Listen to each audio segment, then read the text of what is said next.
Hello and welcome to RKS tutorial. मैं रुपेश कुमार सिंह, आपका दोस्त, आपका साइंस ट्यूटर। आज आपके लिए लाया हूं class 10 physics by Lakhmir Singh and Manjeet Kaur के 4th chapter reflection of light से पेज नंबर 173 पर पूछे गए सभी very short answer type questions के आंसर्स, रे डायग्राम्स, ग्राफिक्स और फुल डिटेल्ड आंसर्स के साथ।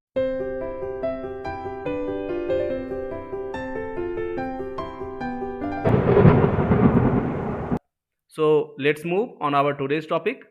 आइए सबसे पहले यह जानते हैं कि आज सॉल्व किए गए very short answer type questions reflection of light से कौन कौन से टॉपिक कवर करते हैं। बच्चों, यहाँ आपके सामने स्क्रीन पर कवर टॉपिक्स आपको दिख रहे हैं। Why is light a form of energy, luminous and non luminous objects, nature of light, reflection of light, reflection of light from plane surfaces, that is plane mirror, laws of reflection, regular reflection and diffuse reflection of light, objects and images, real and virtual images, formation of image in plane mirror, image of an extended object, that is finite object, the position of image formed in a plane mirror, lateral inversion and use of plane mirrors. आप यहाँ दिए गए very short answer type questions को solve कर पाओ, इसके लिए यह बहुत ज़रूरी है कि यहाँ जो भी कवर टॉपिक्स आपके सामने स्क्रीन पर शो हो रहे हैं, आपको इसकी जानकारी होनी चाहिए, इसका फुल कॉन्सेप्ट आपके पास होना चाहिए। मैं यहाँ मानकर चल रहा हूँ कि आपने यहाँ दिए गए जो भी रिलेटेड टॉपिक्स हैं इनको अच्छे से स्टडी किया है। बाय द वे, मैं जब इन क्वेश्चंस के आंसर्स आपको प्रोवाइड करूंगा और इनके सॉल्यूशंस आपको दूंगा, तो मैं यहाँ कोशिश करूंगा कि अगर आपने इन टॉपिक्स को कहीं पर अगर मिस भी किया है या कहीं आपको अगर कोई दिक्कत भी है, तब भी वहाँ क्वेश्चंस को सॉल्व करने में आपको परेशानी नहीं हो। जो भी नेसेसरी कॉन्सेप्ट है, जो डिटेल्स हैं, मैं वहाँ आपको प्रोवाइड कर रहा हूँ। तो यहाँ आज के जो क्वेश्चंस हैं बच्चों, उसमें हम लोग यहाँ दिए गए इन 14 टॉपिक्स को कवर करेंगे। चलिए चलते हैं क्वेश्चंस पे। Very short answer type questions में बच्चों जो पहला क्वेश्चन है वो है what happens when a ray of light falls normally और perpendicularly on the surface of a plane mirror. इसका मतलब है कि आपसे पूछा जा रहा है कि प्लेन मिरर के सरफेस पर जब कोई ray of light normally fall करती है, मतलब इंसिडेंट होती है, कहने का मतलब परपेंडिकुलरली इंसिडेंट होती है, तो उसके साथ क्या होता है। यहाँ मैंने आपको इसका एक रे डायग्राम जो है वो प्रोवाइड किया है। इस फिगर को गौर से देखिए, है ना। यहाँ जो पहला एरो है बच्चों, वो इंसिडेंट रे को शो कर रहा है। इंसिडेंट रे आपको मैंने डिफरेंट इंक से यहाँ पे शो किया है ना। और रिफ्लेक्टेड रे आप देख रहे हैं, इसका एरो इसके अपोजिट डायरेक्शन में है ना। और ब्लू कलर से आपको ये रिफ्लेक्टेड रे जो है यहाँ पे मैंने लिखा है। इसका आंसर होगा the ray of light incident normally at 90 degree to the mirror surface is reflected back along the same path, है ना। जब कोई रे ऑफ लाइट जो है प्लेन मिरर के सरफेस पे नॉर्मली इंसिडेंट होती है ना, कहने का मतलब वो मिरर से 90 डिग्री का एंगल बनाती है। लेकिन अगर मैं आपसे ये पूछूं कि वह उस पॉइंट ऑफ इंसिडेंस पे नॉर्मल के साथ कितना एंगल फॉर्म करती है, तो what should be the answer? Your answer should be 0 degree. Yes, यहाँ नॉर्मली इंसिडेंट होने का मतलब है कि नॉर्मल के साथ इंसिडेंट रे 0 डिग्री का एंगल फॉर्म कर रही है। और रिफ्लेक्शन ऑफ लाइट के जो लॉज हैं उसके अनुसार हम लोग जानते हैं कि angle of incidence is equal to angle of reflection होता है ना। तो इस लिहाज से जिस तरह से लाइट इंसिडेंट हुई है, जिस एंगल पर इंसिडेंट हुई है नॉर्मल के साथ, उसी एंगल पर इसे लौटना भी चाहिए, है ना। तो ये इंसिडेंट लाइट जो है, जो इंसिडेंट रे है, वो नॉर्मल से 0 डिग्री एंगल बनाते हुए इंसिडेंट हो रही है ना। नॉर्मली इंसिडेंट होने का मतलब ही यही है। तो ये जो रिफ्लेक्टेड रे है बच्चों, ये उसी तरह से अपने पाथ पर लौटेगी, कहने का मतलब नॉर्मल से 0 डिग्री का एंगल बनाते हुए लौटेगी। 0 डिग्री का एंगल बच्चों आप जानते हैं, अगर आप फॉर्म भी करते हो 0 डिग्री का एंगल बनाते हो अपने कॉपी पे, तो आप कैसे बनाते हो? 0 डिग्री का एंगल फॉर्म करने में दोनों ही रेज जो हैं वो एक दूसरे के साथ मिल जाती हैं। कहने का मतलब एक स्ट्रेट लाइन आपको मिलता है ना? इसलिए यहाँ आपको एक स्ट्रेट लाइन मिल रही है। इसी स्ट्रेट लाइन पर इंसिडेंट रे जो है वो ट्रेवल कर रहा है और उसी स्ट्रेट लाइन पर जो है रिफ्लेक्टेड रे भी ट्रेवल कर रहा है और ये स्ट्रेट लाइन जो है बच्चों वो नॉर्मल को भी शो कर रही है ना? इसी स्ट्रेट लाइन पर नॉर्मल भी है, इंसिडेंट रे भी है और रिफ्लेक्टेड रे भी है। ओके, नेक्स्ट क्वेश्चन पर चलते हैं। दूसरा क्वेश्चन है बच्चों, a ray of light is incident on a plane mirror at an angle of 30 degree, what is the angle of reflection? Very simple, आपसे सिंपली ये पूछा जा रहा है कि एक रे ऑफ लाइट जो है वो प्लेन मिरर पर 30 डिग्री के एंगल से इंसिडेंट हो रही है, तो एंगल ऑफ रिफ्लेक्शन क्या है? बच्चों, जब भी आपसे इस तरह से क्वेश्चन पूछा जाए कि लाइट रे इंसिडेंट हो रही है प्लेन मिरर पर at an angle of 30 degree, तो यहाँ at an angle of 30 degree बोलने का मतलब है कि यह एंगल किसके साथ है? मिरर सरफेस के साथ? नहीं, यह एंगल पॉइंट ऑफ इंसिडेंस पे ड्रॉ किए गए नॉर्मल के साथ है। ओके, तो यहाँ पे नॉर्मल के साथ जो लाइट रे इंसिडेंट हो रही है वो 30 डिग्री का एंगल बना रही है नॉर्मल के साथ।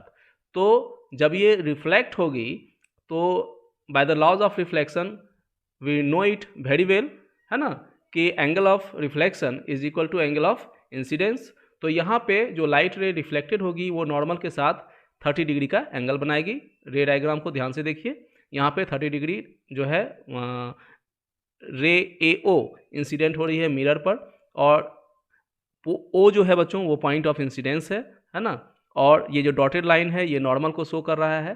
तो यहाँ पर 30 डिग्री का एंगल फॉर्म होता है नॉर्मल के साथ, है ना, इंसिडेंस के समय, और जब रिफ्लेक्शन होगा तो फिर यह रे जो है वो नॉर्मल के साथ रिफ्लेक्ट होगी 30 डिग्री का एंगल बनाकर, है ना।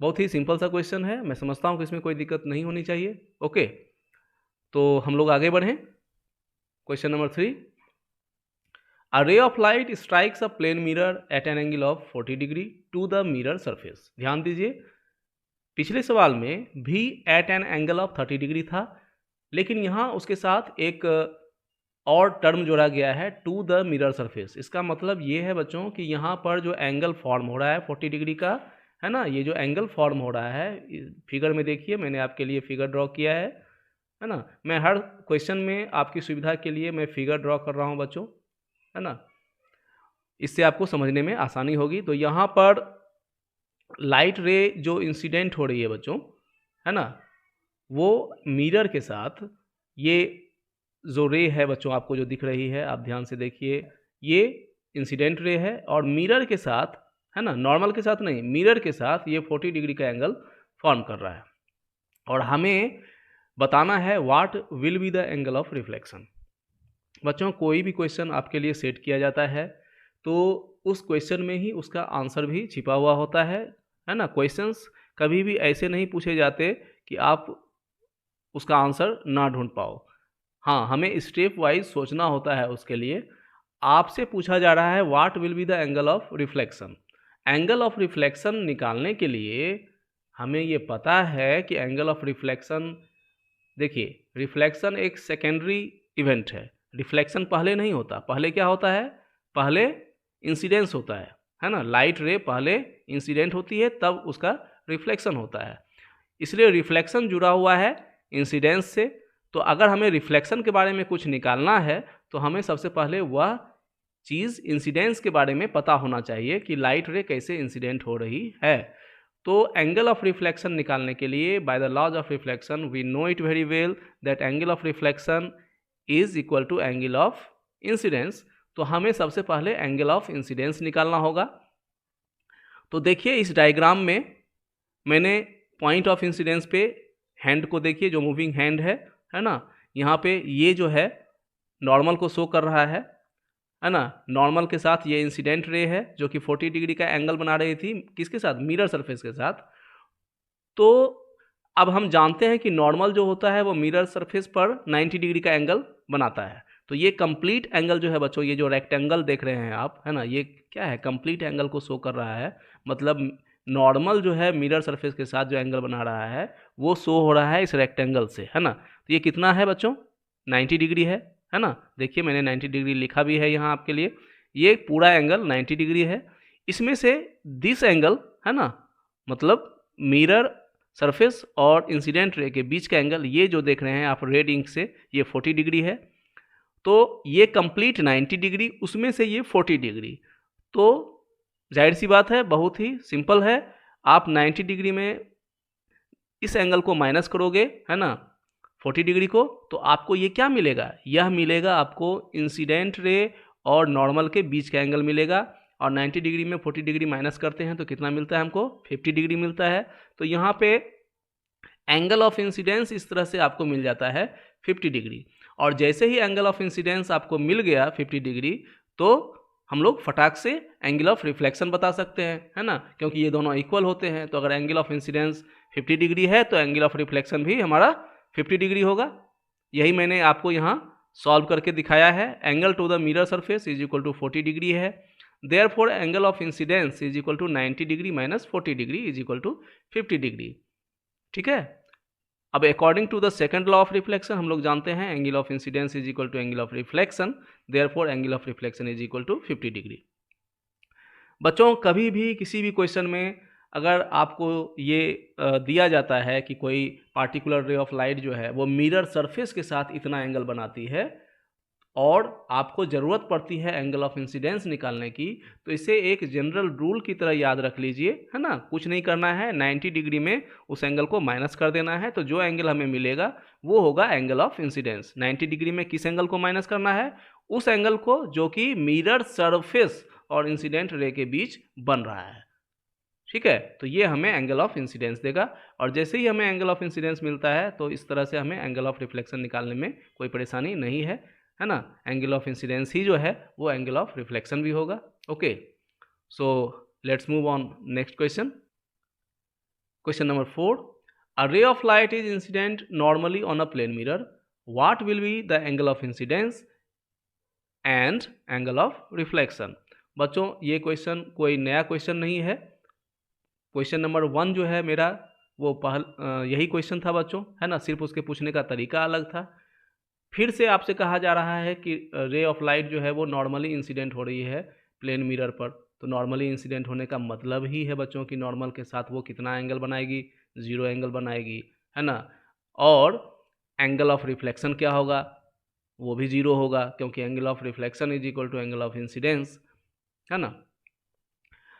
बच्चों एक ट्रिकी क्वेश्चन यहाँ पर आपसे यह पूछा जा सकता है कि जब कोई ray of light incident normally incident होती है मिरर सरफेस पे, तो मिरर सरफेस पे इंसिडेंट होने के बाद, है ना, मतलब जो रिफ्लेक्टेड रे होती है, तो रिफ्लेक्टेड रे और इंसिडेंट रे के बीच कितना एंगल बनता है। अगर आपसे ये कभी पूछा जाए, है ना, कि कोई ray of light mirror surface पे नॉर्मली आ रही है तो रिफ्लेक्ट होने के बाद रिफ्लेक्टेड रे और इंसिडेंट रे के बीच का एंगल क्या होगा, तो कितना होगा बताइए। Yes, it will be 180 degree, है ना, क्योंकि दोनों जो रेज हैं, आप देखिए ध्यान से, दोनों रेज का डायरेक्शन बिल्कुल अपोजिट है ना। अगर इंसिडेंट रे देखिए, मूविंग हैंड को जो आपके सामने स्क्रीन पर फ्लैश हो रहा है, मैं शो कर रहा हूँ इसे, जो इंसिडेंट रे का डायरेक्शन है वो अगर इस तरफ है तो जो रिफ्लेक्टेड रे है वो बिल्कुल अपोजिट जा रही है। और जब आप 180 डिग्री का एंगल फॉर्म करते हो तो दोनों ही जो रेज होते हैं, दोनों ही जो आर्म्स होते हैं एंगल के, वो बिल्कुल क्या होते हैं, एक दूसरे के अपोजिट होते हैं, है ना। तो नॉर्मल रिफ्लेक्शन, नॉर्मल इंसिडेंस का केस बच्चों जब भी आए आपके सामने, कभी भी कोई क्वेश्चन सेट हो आपके सामने में जो कि नॉर्मल इंसिडेंस से जुड़ा हुआ है प्लेन मिरर पर, और आपसे पूछा जाए कि इंसिडेंट रे और रिफ्लेक्टेड रे के बीच का टोटल एंगल कितना होगा, तो ये होगा 180 डिग्री। ओके, कंफ्यूज नहीं होना है। एंगल ऑफ इंसिडेंस और एंगल ऑफ रिफ्लेक्शन दोनों ही 0 डिग्री हैं। क्यों? Because these are formed with the normal, है ना। एक दूसरे के साथ 0 डिग्री नहीं बनाते हैं, ये नॉर्मल के साथ 0 डिग्री बनाते हैं। ओके, और एक दूसरे के बीच में, मतलब दोनों रेज एक दूसरे के बीच में कितना एंगल बनाएंगे, 180 डिग्री बनाएंगे। ये आप याद रखिएगा। इस तरह के क्वेश्चंस आपके लिए सेट किए जा सकते हैं। Next question, question number 5, what type of image is formed in a plane mirror and B on a cinema screen. तो बच्चों आपको ये बहुत अच्छे से पता है कि प्लेन मिरर में हम लोग कैसा इमेज पाते हैं, कैसा इमेज पाते हैं, यस, वर्चुअल इमेज, है ना।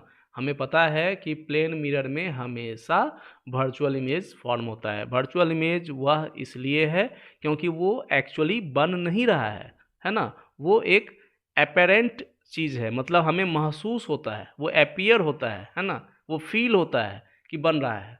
किसी ऑब्जेक्ट को देखने के लिए मिनिमम कंडीशन क्या है कि उस ऑब्जेक्ट से या तो रिफ्लेक्टेड लाइट या emitted light, what ever be it, है ना, जो भी हो, जिस सोर्स से भी हो, अगर उस ऑब्जेक्ट से आ रही लाइट रेज हमारी आंख में इंटर करती है ना, तो हमारी आंख उसे देखने की फीलिंग जो है वो क्रिएट करती है। तो अब मिरर के सामने हम खड़े रहते हैं, प्लेन मिरर के सामने, हमारे बॉडी से जो near by source of light है ना, उसका लाइट हम लोग रिफ्लेक्ट करते हैं, है ना, सबसे पहले। और वो रिफ्लेक्टेड लाइट जो है वो मिरर पर पड़ती है और मिरर पर पड़कर फिर हमारी ओर ही लौटती है ना, वो दूसरी तरफ नहीं जाती। जिस मीडियम में हम लोग खड़े होते हैं मिरर के सामने, उसी मीडियम में फिर से लौटती है ना। देखिए, ये एक फ्लावर पॉट है जो कि मिरर सरफेस के सामने रखा हुआ है। यहाँ से दो रेज ऑफ लाइट जो है हम लोग ले रहे हैं। एक बात हमेशा याद रखिए, इमेज फॉर्मेशन के लिए जब भी आप लोग रे डायग्राम खींचते हैं तो आपको कम से कम 2 लाइट रेज की ज़रूरत पड़ती है ताकि हम उसका इंटरसेक्शन देख सकें। और जहाँ पे ये दोनों लाइट रेज इंटरसेक्ट करेंगी या महसूस होगा कि इंटरसेक्ट कर रही हैं, वहाँ पे उस पॉइंट का इमेज फॉर्म होता है। तो कम से कम आपको 2 लाइट रेज जो है वो लेनी है। तो यहाँ पे फ्लावर पॉट जो है वो मिरर सरफेस के सामने रखा गया है। हमने 2 लाइट रेज ली है, एक जो कि बिल्कुल नॉर्मली इंसिडेंट हुआ है और दूसरा किसी एंगल पर इंसिडेंस हुआ है उसका। तो अब यहाँ क्या हो रहा है, रिफ्लेक्शन के बाद ये जो रे नॉर्मल इंसिडेंट हुई थी, अभी हमने खूब इसे देखा है, स्टडी किया है, ये वापस लौट जाएगी उसी पाथ पर, है ना, देख रहे हैं आप। और दूसरा जो लाइट रेज, दूसरी जो लाइट रेज यहाँ इंसिडेंट हुई थी वो यहाँ पे मैंने नॉर्मल ड्रॉ नहीं किया है, लेकिन ये बात आप क्लियरली समझ सकते हैं कि angle of incidence is equal to angle of reflection को फॉलो करते हुए ये लाइट रे इस तरह से रिफ्लेक्ट हो गई है।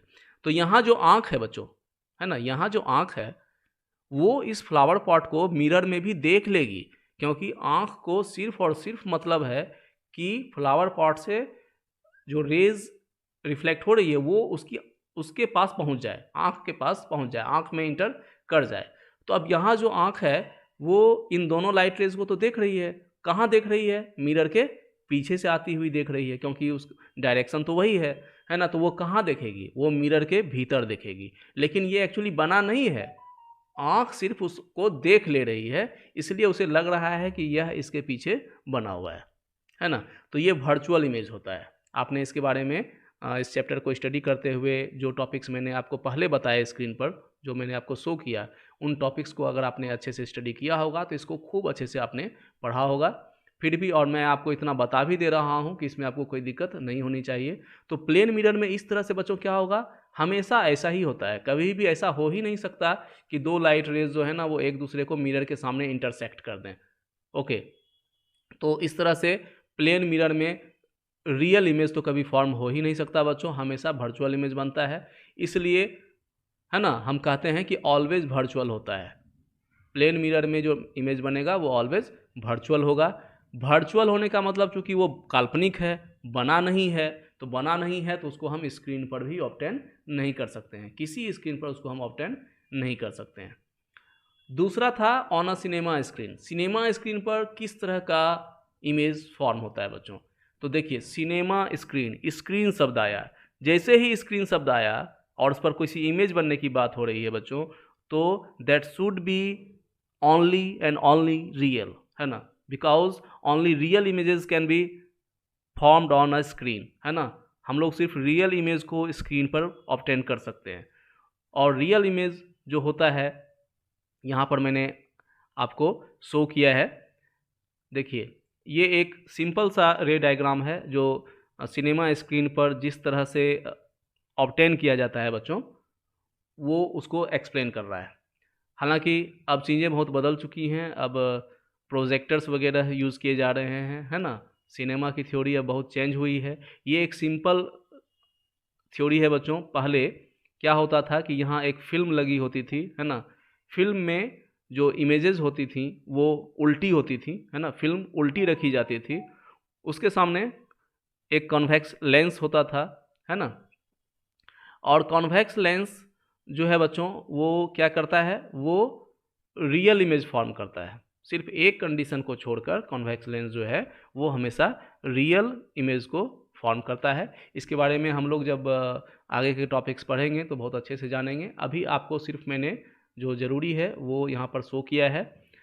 ये एक ऑब्जेक्ट की पोजीशन है बच्चों, है ना। ये एक सर्टेन ऑब्जेक्ट पोजीशन है, ठीक है। इसमें कॉन्वेक्स लेंस जो है उसके प्रिंसिपल फोकस, है ना, और प्रिंसिपल फोकस का जो ट्वाइस 2f है ना, उसका जो दुगना डिस्टेंस है f और 2f के बीच ऑब्जेक्ट को जो है वो रखा जाता है।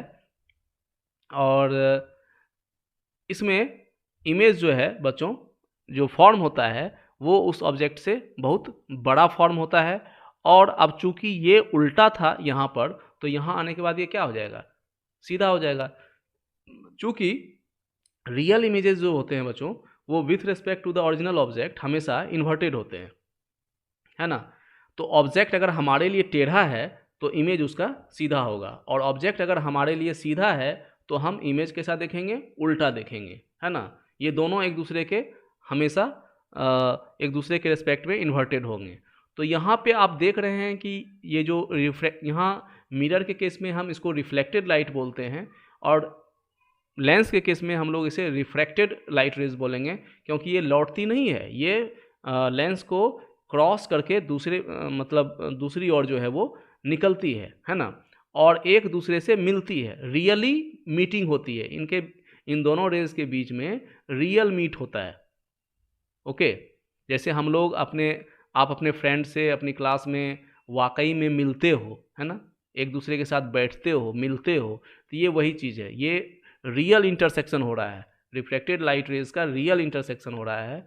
और प्लेन मिरर में जो है ये एक वर्चुअल अपीयरेंस है। जैसे हम लोग ऑनलाइन बात करते हैं, वीडियो कॉलिंग करते हैं, है ना, तो हम उनसे बात कर रहे होते हैं लेकिन वो हमारे सामने नहीं होता, है ना। हम लोग एक वर्चुअल फीलिंग है एक दूसरे को देख पाने की।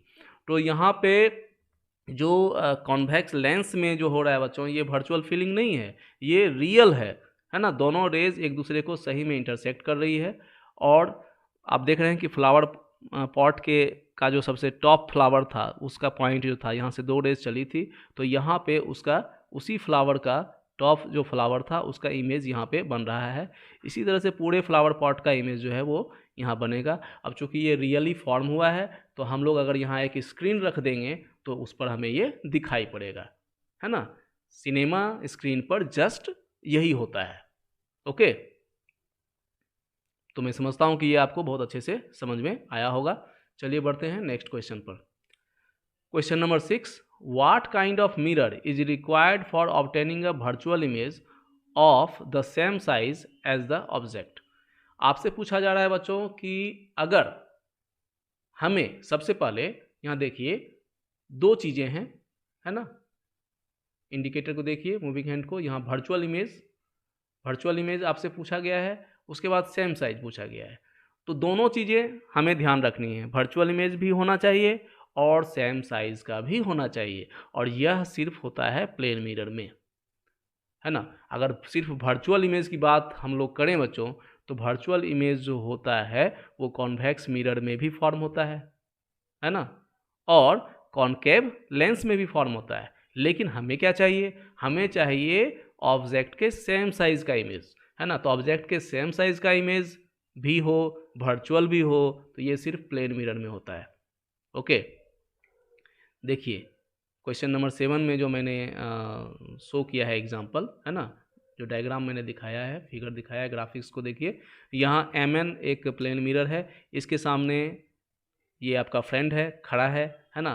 और आप जो इसका इमेज देख रहे हैं, ये क्या है, कोई डिफरेंस ऑब्जेक्ट हाइट और इमेज हाइट में नहीं ना, बिल्कुल सेम साइज़ का। और जितना आगे ये मिरर के सामने खड़ा है उतना ही पीछे जो है इसका इमेज भी खड़ा होता है। तो सेम साइज़ का होता है ना, सेम डिस्टेंस पे होता है, और रियल नहीं होता है, वर्चुअल होता है।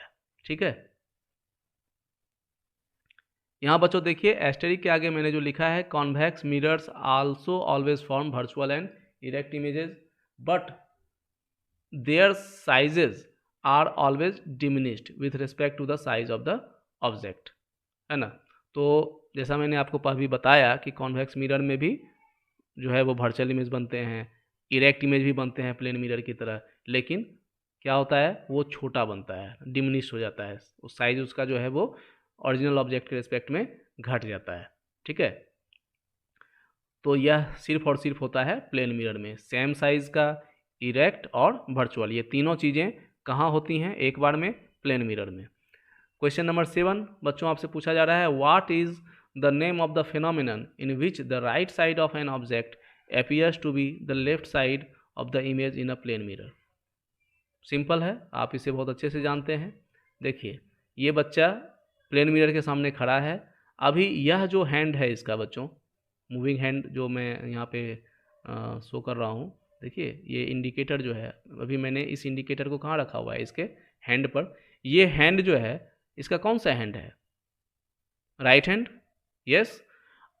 इस इमेज को देखिए क्या लग रहा है, ये इसका लेफ्ट हैंड हो गया है ना।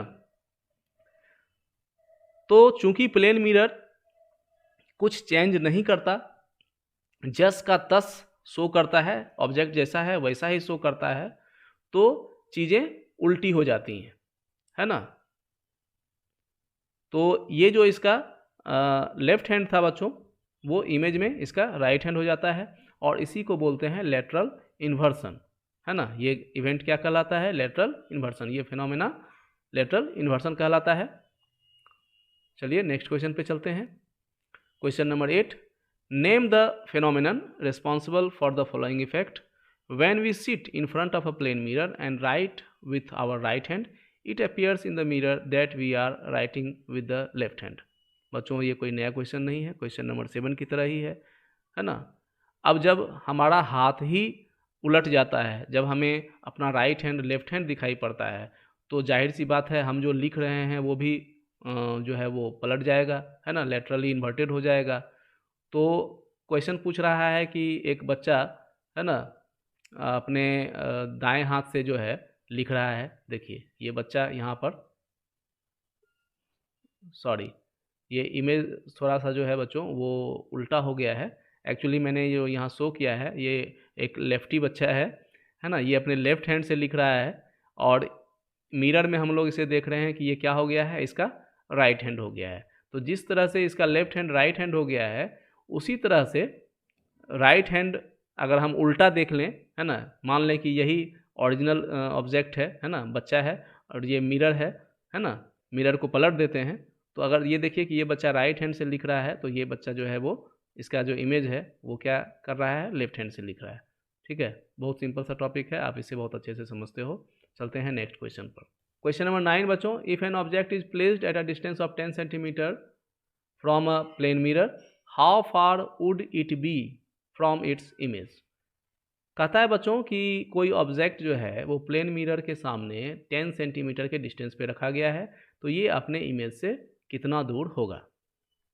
इसे जनरली याद रख लीजिए बच्चों, प्लेन मिरर में ऑब्जेक्ट डिस्टेंस जितना है, ऑब्जेक्ट और इमेज के बीच का डिस्टेंस उसका हमेशा दुगना होता है, क्योंकि उसका इमेज जो है ना, जितना मिरर के सामने ऑब्जेक्ट है, जस्ट उतने ही डिस्टेंस पे उसका जो है इमेज भी बनता है। जैसे कि अब 10 सेंटीमीटर ऑब्जेक्ट, क्या हम लोग अपने किसी फ्रेंड को ही कंसीडर कर लेते हैं, आपका फ्रेंड है ये, है ना, मिरर के सामने खड़ा है, ये मिरर के सामने 10 सेंटीमीटर पर है, तो इस फ्रेंड का जो इमेज बना बच्चों मिरर में, वो भी 10 सेंटीमीटर पर बनेगा, है ना, मिरर से।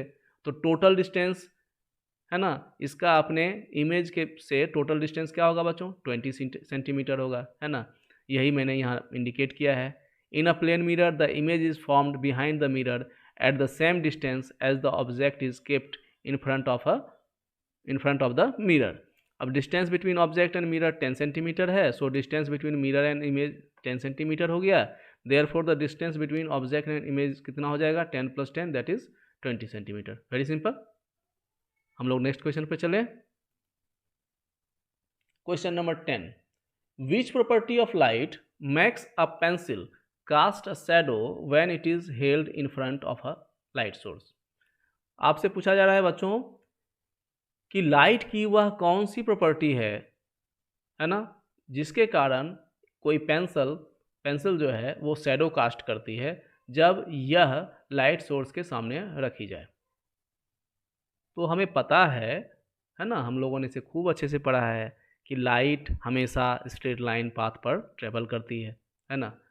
और अगर आप बिल्कुल सीधा चल रहे हो या बिल्कुल सीधा दौड़ रहे हो और आपके सामने कोई ऑब्स्टेकल आ जाए, तो क्या आप बिना रुके, जब तक आप रुकोगे, सबसे पहले तो आपको रुकना पड़ेगा, फिर आपको सोचना पड़ेगा, फिर आप अपना डायरेक्शन चेंज करोगे, है ना।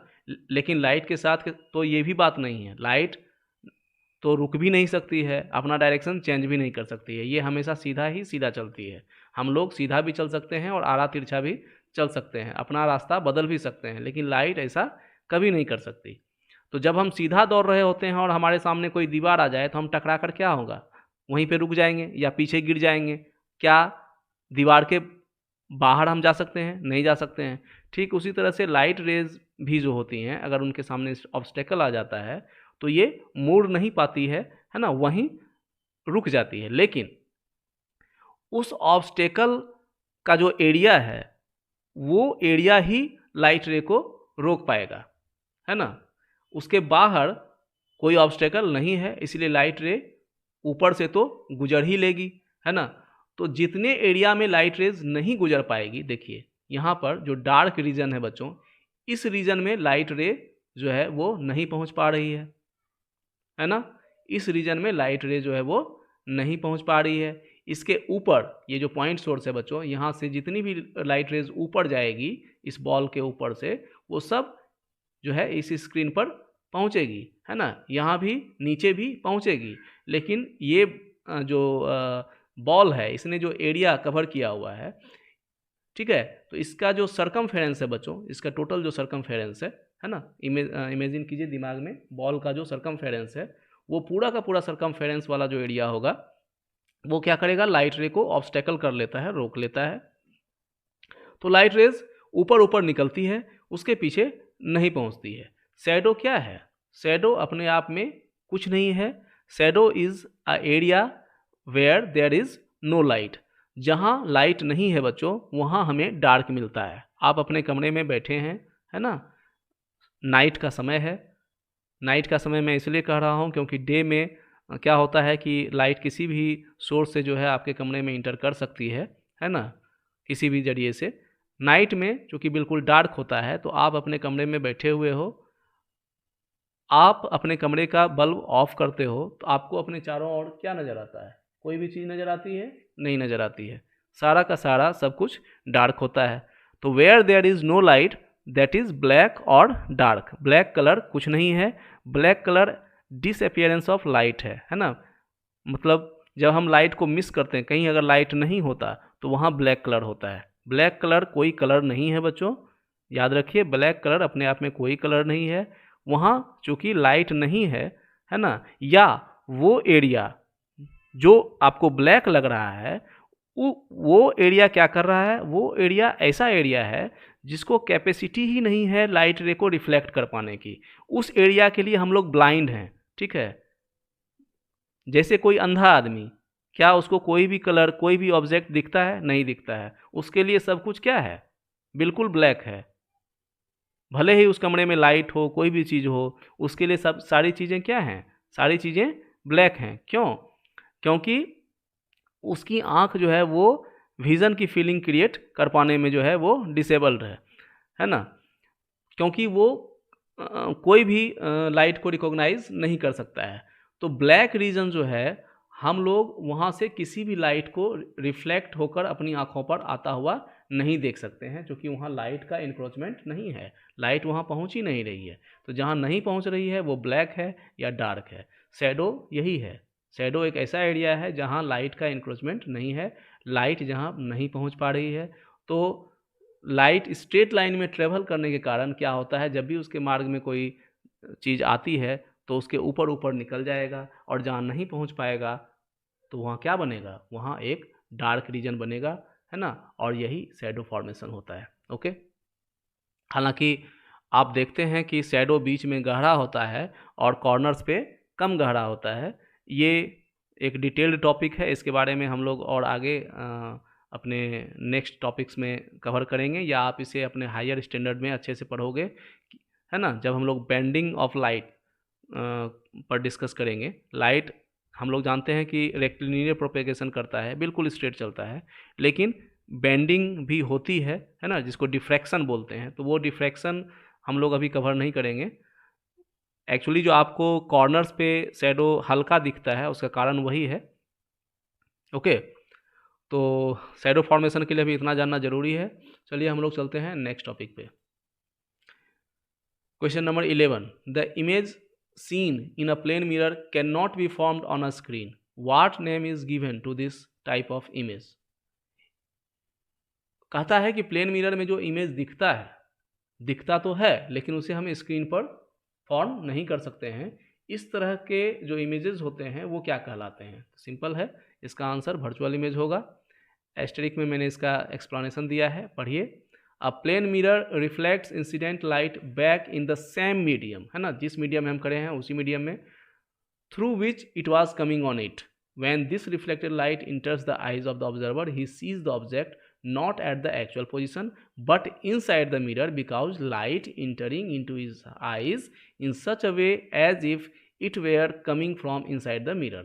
मैंने पहले बताया अपने प्रीवियस क्वेश्चंस को एक्सप्लेन करने के समय में कि हम लोग आँख की एक विशेषता है बच्चों, ये किसी भी ऑब्जेक्ट को वहीं देखेगा जिस डायरेक्शन से लाइट रे इसके ऊपर आ रही है ना।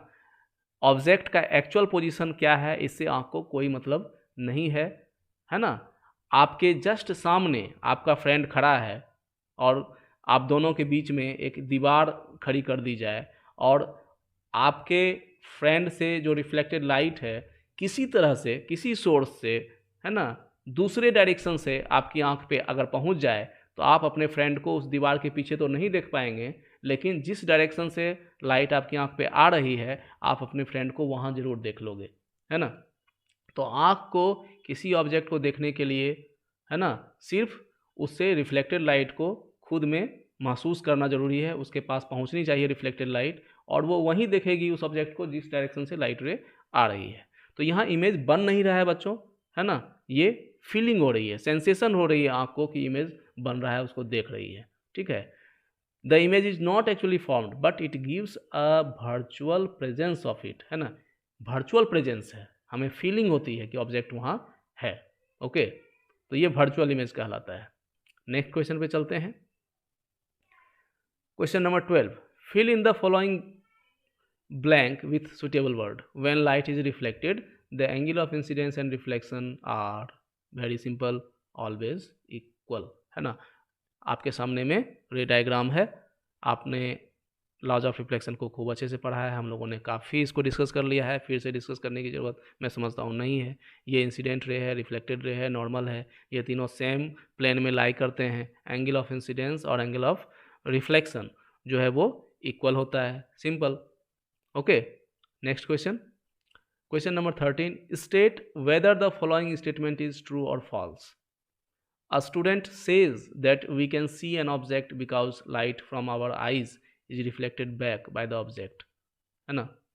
ये सही है या गलत है? एक आपकी तरह एक स्टूडेंट है, एक बच्चा है जो कहता है कि हम लोग किसी ऑब्जेक्ट को इसलिए देख पाते हैं क्योंकि हमारी आँख, है ना, हमारी आँख क्या करती है, because light from our eyes is reflected back by the object.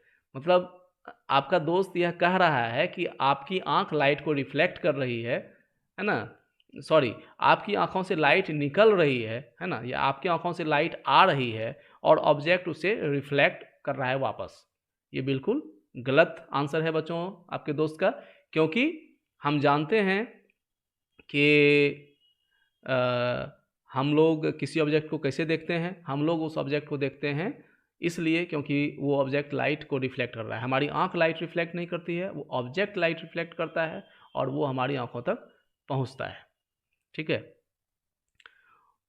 We can see an object because light emitted और reflected by it enters our eyes. Okay, ये ऑलवेज इक्वल जो है बच्चों, ये बाय मिस्टेक जो है यहाँ पर टाइप किया हुआ है, इसको इग्नोर कीजिए। इसका आंसर ये है, we can see an object because light emitted और reflected by it enters our eyes. Okay, आप बहुत स्मार्ट हो, मुझे ये बताने की ज़्यादा ज़रूरत नहीं है, आप इसे समझ सकते हैं, है ना। मैंने आपको पहले काफ़ी इसके ऊपर लंबा चौड़ा एक्सप्लेनेशन भी दिया है। क्वेश्चन नंबर 14 देखते हैं, where is the image when you look at something in a mirror. अब पूछता है आपसे कि जब आप किसी ऑब्जेक्ट को मिरर में देखते हैं तो इमेज कहाँ होता है, कहाँ होता है बताइए। क्या आपकी तरफ होता है, आपके दाएं बाएं खड़ा होता है? नहीं, हम मिरर में भीतर देखते हैं, मिरर के पीछे देखते हैं, बिहाइंड द मिरर। मिरर में देखने का मतलब है मिरर सरफेस के पीछे देखना, है ना। तो आंसर इसका होगा behind the mirror. Question number 15, a ray of light strikes a plane mirror such that its angle of incidence is 30 degree. What angle does the reflected ray make with the mirror surface? A ray of light जो है बच्चों वो plane mirror पर strike करती है ताकि angle of incidence जो होता है ना वो 30 डिग्री होता है। तो what angle does the reflected ray make with the mirror surface. देखिए आपको ध्यान में होगा, हम लोगों ने इस तरह का एक क्वेश्चन पीछे सॉल्व किया था, है ना, जहाँ पर हमें मिरर सरफेस और इंसिडेंट रे के बीच बनने वाला एंगल दिया गया था, है ना, और हमें रिफ्लेक्शन एंगल ऑफ रिफ्लेक्शन बताना था। यहाँ उसका अपोजिट है बच्चों, यहाँ आपको एंगल ऑफ इंसिडेंस दिया गया है और आपको बताना है कि जो लाइट रे रिफ्लेक्ट होकर निकल रही है वापस लौट रही है तो मिरर के साथ वो कितना डिग्री का एंगल बना रही है। ठीक है, तो ये एकदम आप याद रखिए कि अगर मिरर सरफेस के साथ एंगल दिया हुआ है तो हमें क्या करना है, 90 डिग्री में माइनस करके एंगल ऑफ इंसिडेंस निकाल लेना है। और अगर एंगल ऑफ इंसिडेंस दिया हुआ है तो मिरर के साथ कितना एंगल बनाते हुए निकलेगी रिफ्लेक्टेड रे, वो भी हमें कैसे मिलेगा, 90 डिग्री में ही माइनस करके, क्योंकि रिफ्लेक्शन का जो एंगल होगा, एंगल ऑफ रिफ्लेक्शन, वो इंसिडेंट रे के इक्वल होता है, इंसिडेंस एंगल ऑफ इंसिडेंस के इक्वल होता है। तो अगर ये एंगल ऑफ इंसिडेंस 30 डिग्री है तो एंगल ऑफ रिफ्लेक्शन भी 30 डिग्री होगा। अब देखिए इस फिगर में ये जो ब्लॉक है पूरा ये 90 डिग्री शो कर रहा है, पूरा का पूरा एंगल नॉर्मल जो है, ये जो नॉर्मल है ये मिरर के साथ 90 डिग्री का एंगल बनाता है। उसमें से इतना एंगल जो है बच्चों, है ना, एंगल ऑफ रिफ्लेक्शन 30 डिग्री है, तो ये पूरा क्या होगा, 90 डिग्री में इसको माइनस करेंगे। मैंने इसे आपके लिए सॉल्व भी किया है।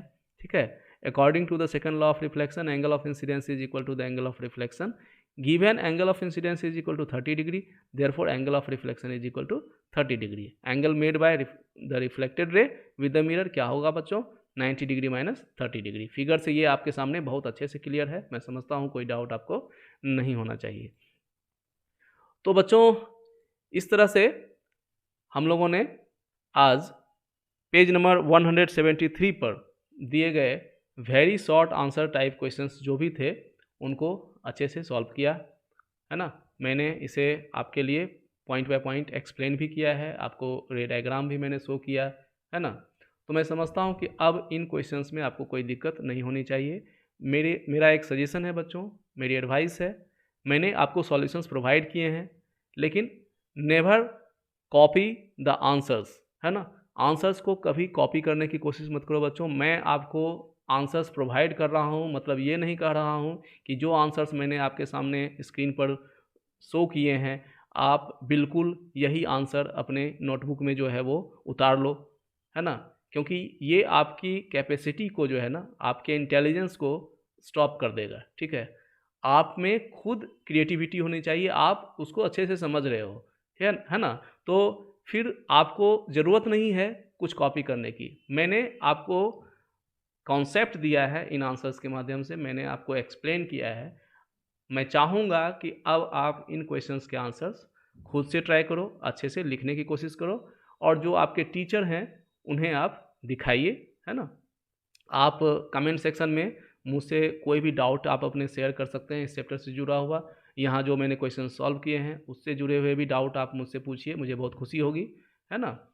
और अपने नेक्स्ट वीडियो में हम लोग इस पेज नंबर पे, है ना, पेज नंबर 173 पर, मतलब इस सेक्शन में जो भी आपको शॉर्ट आंसर टाइप क्वेश्चंस, है ना, अपने अगले सेक्शन में हम लोग यहाँ पूछे गए शॉर्ट आंसर टाइप क्वेश्चंस को सॉल्व करेंगे।